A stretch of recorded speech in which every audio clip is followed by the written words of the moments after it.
So now we're going to talk about near-far shifting, which is shifting your focus obviously from near to far. This is good if you're nearsighted, so you can see up close but not far away.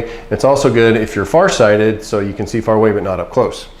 So what you do is you usually stand by a window looking out.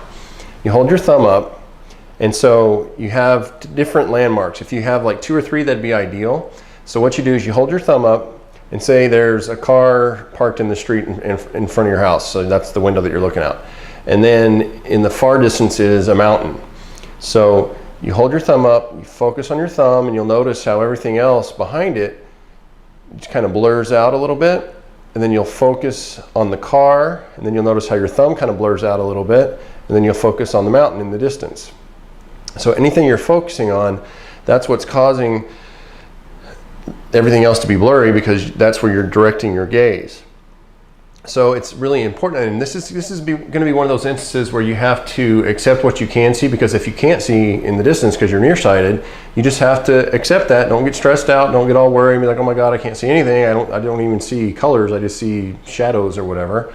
That's okay. You just need to start out doing your deep breathing while you're doing this. All these exercises, always deep breathing while you're doing these.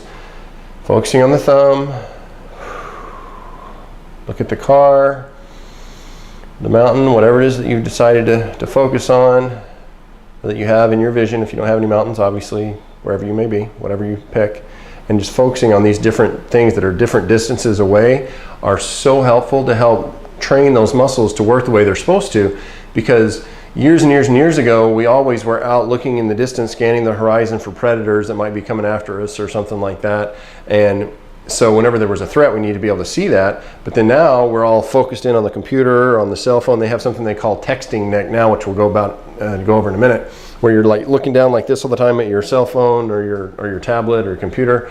And this has caused a forward head carriage, which puts a lot of pressure on the brainstem. But like I said, we'll talk about that in a minute. But it's really important, if you do work at a computer, to sit every hour or so and take a break, hold your thumb up, focus on that, focus on something in the distance, and then something even further away, back and forth, just for a few minutes a day, because that's really going to help to reset your eyes. And like I said, it'll help with nearsightedness and with farsightedness. We also have another technique to help if you have an astigmatism. Personally, I had an astigmatism and was told contacts weren't going to help me, glasses really weren't going to help me either. So I was just kind of out of luck. Well, we have different exercises, and there's a whole bunch of different exercises out there to help heal your astigmatism, because the extraocular muscles can actually change the shape of the eyeball. So when you have an astigmatism, they said, oh, your eye is like an egg shape.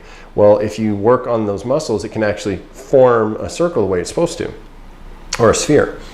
So we'll go into those exercises in a little bit. That'll be more on the computer, so you can just see the image, and I'll go walk you through how to do that exercise.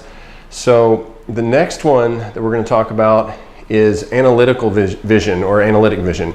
And what you do with that is you pretend that you have, this is another kind of funny visualization, but pretend like you have like either a feather, a really long feather coming off the end of your nose, or it can be a paintbrush.